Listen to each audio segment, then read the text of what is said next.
Castleberry, and this is another one of my philosophical lecture shorts. And today we're going to give a kind of quick lecture here on Blaise Pascal and his famous Pascal's wager. Okay, so just a little quickly, just to tell you about Blaise Pascal. You can see his birth date and death date here, 1623 to 1662, right there in the middle of the scientific revolution when things are going on. And actually, Pascal is a very famous mathematician and physicist. You may have heard about him actually in your science classes or math classes. He didn't live to be very long. He was kind of a sickly person. He started getting sick kind of when he became an adult, and that lasted the rest of his life, which was very short, and he died at 39 years old. But one kind of major and important event in his life, when he was in his early 30s, he and his sister had apparently a religious experience, okay? Though he was a big proponent of the scientific method and everything like this religious experience kind of made him want to convert to Christianity, and he became a Catholic. Okay? And after this point, he started writing a lot of philosophical treatises on Christianity, so theology. And this is kind of where he's become most famous, at least in philosophy, was from these later works at the end of his life, even though he was only in his 30s when he did it. The main idea that we're going to talk about today, or main argument that he makes, is what we call Pascal's wager. Okay? And this isn't like some of the other arguments we've talked about, which are arguments to prove God exists. He's not trying to prove that God exists at all. But what Pascal is trying to do is suggest that perhaps we are better off believing in God than not believing in God. That the best option, even if we're not sure, is to go ahead and believe, because in the end, that will be the best outcome. And that's what his whole idea about the wager is, and that's what we're going to talk about. Now, one thing an old professor of mine used to tell me, Professor Ben Hutchins, okay, he used to always tell me when we did this wager, he says, now, one thing when you go to Vegas or something like this, you want to play the game. If you're going to play a game and gamble on something, the one you want to play is in which the house has the least favor, okay? Basically, if you're going to Vegas, you're not going to find anywhere where the house is in favor, okay? The closest game is maybe blackjack, closest to 50-50. But for what he wanted to show us, though, is if we're going to gamble and bet a lot, which we're talking about our lives here, so that's one of the biggest gambles we could have. If we discover that perhaps Pascal's in some way kind of stacked the deck in favor of the house in this game that we're about to play, then maybe we want to maybe not play it. Okay? Maybe we want to think twice about what he's saying. Keep that in mind before we do this. Something that old professor of mine always told me. So, now let's talk about what he's saying. So he's basically telling us this. There's two choices we can have. We can either believe in God, or we cannot believe in God. Okay? Now, there are actually two outcomes, according to Pascal, that will happen to us when we die. Either one, God exists, and of course there's a heaven and hell. Okay? Or two, God does not exist, and there's nothingness. So either we're going to go to heaven, be with God, something like this, okay, or maybe hell, depending on who we are, right? Okay? Or we die and there's nothing happens. Nothingness is the case. Those are the two outcomes. So here are the two choices we can make. We can believe or not believe, and these are the two outcomes that could happen. Now what he says is, let's see what happens if we decide to believe in God and see what the outcomes would be. So let's say this is the case. Let's say I believe in God, and it turns out God does exist. What's going to happen to me? Well, of course, I'm going to go to heaven because I have faith. I believe in God, something like this. And so we will show this right here. I have a nice little smiley face here. I'm very happy. Here we go. I am cheesing all the way. Here I am in heaven. I knew it all along, right? So I believe in God. It turns out God does exist. And when I die, I get to spend eternal life in heaven. Okay? But now let's say this happens. What if I believe in God my whole life and it turns out that nothing is the case? Nothing happens. Well, according to Pascal, if it's nothing, then whatever I believe in doesn't matter. And therefore, no, why not believe in God? Because nothingness is the case. I wouldn't even know that God isn't the case, because nothingness is what it is. Nothing is nothing. And therefore, didn't matter what I believe in. Not going to even know the difference between believing or not believing in God in actual life. And so here, we should draw maybe a smiley face, but here we've got to kind of give a lighter smile, maybe a little unsure, but at the same time, it's not the worst thing, okay? Because nothing happens. It didn't matter that I believe in God. So there you are, kind of, okay, it didn't matter. All right? Now let's go and take the other case, but I do not believe in God. So let's say I don't believe in God, and let's look at the outcomes. Now let's take a look at the first one and say, or the second one here, and say that I don't believe in God and I'm right. God doesn't really exist and there's actually nothingness. What happens? Well, Pascal says nothing.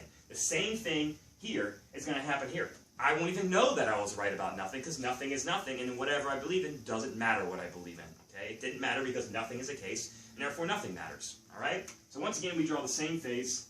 Even though I can't draw a big smiley face like I did over here, because I don't even know this is the case. I can't even kind of be like, yeah, I was right and you're wrong, because nothing is nothing, and therefore it didn't matter what I believe in, and I won't even know what I believed in, because it's nothing. All right? Now, let's look at this option, and this is the important one. But what happens if I don't believe in God, and it turns out God does exist? What's going to happen to me? Well, of course, Pascal will want to show us that, well, you're going to burn in hell, okay? Because you didn't believe in God, you refused him, turns out he exists, and because of that, you are now going to burn in hell. So here we are, I'm going to frown face, okay, this poor atheist here, crying because he was wrong, and here we go, we got the flames burning him to death, okay, or for eternity, he's already dead. So here we go, and he's being burned eternally, okay? So when Pascal looks at this, he goes, let's think about it. If you were going to put your money on it, what would you put it on? To believe in God or not believe in God? Look at it. Believe in God is what you should do, just in case, right? Because if I believe in God and it turns out God exists, hey, great, I'm in heaven. Turns out he doesn't, it's nothingness, doesn't matter. But down here, if I don't believe him and it turns out he exists, I will spend eternal damnation burning in hell. But if it turns out nothing, the same result, it doesn't matter. So in the end, you were just better off believing in God than not believing in God. ... just in case, right? Some of us probably have heard this familiar argument before. It's a very, very strong, or not let's say strong argument, a very convincing argument to some until we begin looking at it between the lines and reading between the lines. And so that's the argument. But now let's look at maybe some problems with it. Is there problems with this? And one of the first major ones we're going to see is instead of attacking it from an atheist view, let's attack it from a Christian view. Some claim that this argument is not very Christian-like. Excuse me, I'll put not first. Not Christian-like. Okay? And what I mean by that is a lot of people say this is not the way you're supposed to go about believing in God. You don't believe in God because of fear of he might exist and might punish you very bad, in a mean way if you don't believe in him. You're supposed to believe in God because you have total faith. You actually give yourself up to him. Okay? And this way, you don't believe because I'm scared or just in case, I better believe. Or I'm on my deathbed, well, I better pray right now. But do it. That's the wrong way to go about being Christian. You must truly believe, have true faith, not just out of fear, but actually believe in it. Now, Pascal, I think, would agree with that. He would say you were right. But we have to remember Pascal's argument is not geared towards Christians. It's actually geared towards atheists and trying to save those poor souls of the atheists who don't believe in God. And what I think Pascal's more trying to do is he hopes that he understands that just believing in God is not going to get you into heaven, okay? But if those poor atheists, he can at least put a little fear in them and maybe get a little crack in them in which he can put the light of God in, and they can start maybe instead of before where they wouldn't even consider it. Now once they start trying to believe, they'll start considering God, and that little crack will hopefully open up, and God will enter in their heart. And before they die, they will have true faith, and therefore he can save them. So this is kind of a way to start saving the atheists, but this won't be enough. Pascal's trying to get in there, mix them up, and so startle them in some way, and so they start considering God, and hopefully they will convert in the right, correct way, as in the Christian-like way we want to have. So that's what Pascal, I think, would say to that. So yes, I get this point, but we have to remember this is arguments geared towards atheists, and at least beginning to hopefully save their poor souls. Now, here's another problem. This is probably the most famous problem with this, and it's the one that I think is the more obvious, but is actually what is the probably biggest detriment to it. And that's, ask yourself this. Is God existing and then one possibility, and then nothingness the other possibility? Are those the only two possibilities for the afterlife? And if you think about it, of course not. Think of all the other religions and all the other gods and all the other ideas of the afterlife that there's been here on Earth. And think of all the other possible ones that no one's even thought of yet. Now, it's not an infinite amount of other possibilities, but there's nearly infinite, almost. There is more than could ever be counted. Okay? And now let's take all those other possibilities. What happens if, the Hindus are right? Or what happens if Buddha was right? Okay? Or Buddhism is correct? If Buddhism was correct, we are totally worried about our own egos and things like this, worried about this heaven or hell, or nothingness and what I should do, and then I end up dying and have to be reincarnated as a bug, okay, because I totally got it wrong.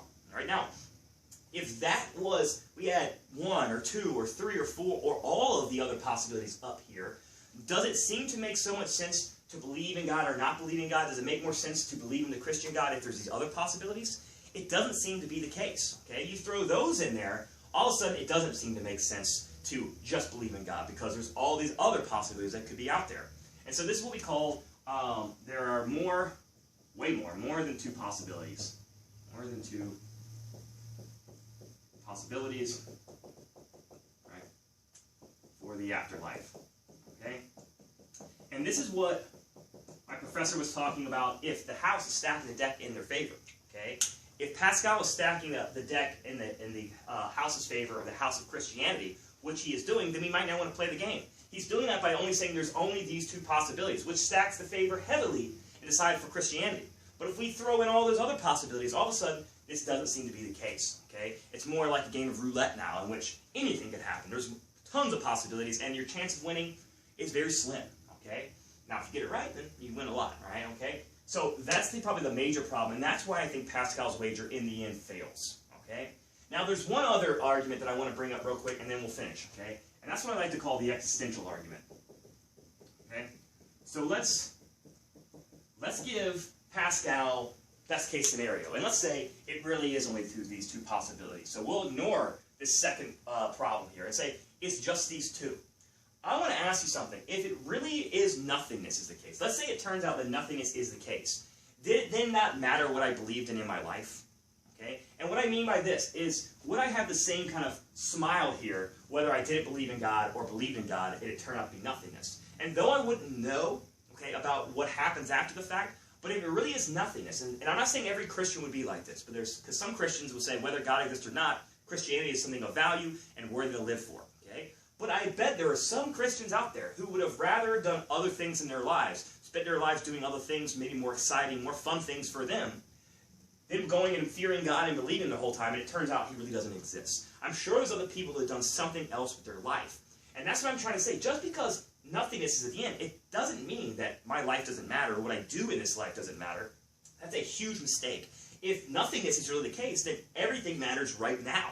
I mean, this is the only shot. You know, a lot of people talk about Christianity being a life-denying philosophy and says, this isn't the real show. The show is the after party, right? The afterlife. That's the real event. This is kind of the waiting room or getting to that. If nothingness is the case, then this is the show. I'm in the major leagues now, and why would I want to waste it on doing something and worry about the afterlife instead of worrying about my time now and finding meaning here? So, just because nothingness is the case, I don't think just then says it doesn't matter what you believe. I think if true, it even matters more what you believe in life, if that's the case. And that's now, look, we're giving a best case scenario, and I'm still saying, I don't think this would be the case. I think there would still be some where I might even be able to draw a little bigger smile than this guy, and maybe a little more frowny there, okay? So I'm trying to say maybe it is worth it to not believe in God if it turns out there's nothingness. So of course I'm taking the chance of it burning in hell, okay? But if it doesn't turn out God exists, would I have rather lived my life as a Christian or as something else? Not all Christians, I'm sure some Christians would say I'd still want to be a Christian. But aren't there a few of us out there who may have done something else with their life? Okay? And so that is Pascal's wager and the problems that I see with it. Okay? And these are some of the major ones out there. If you guys have any questions, please email me, and I'll see you next time on another one of my philosophical lecture shorts. Thank you.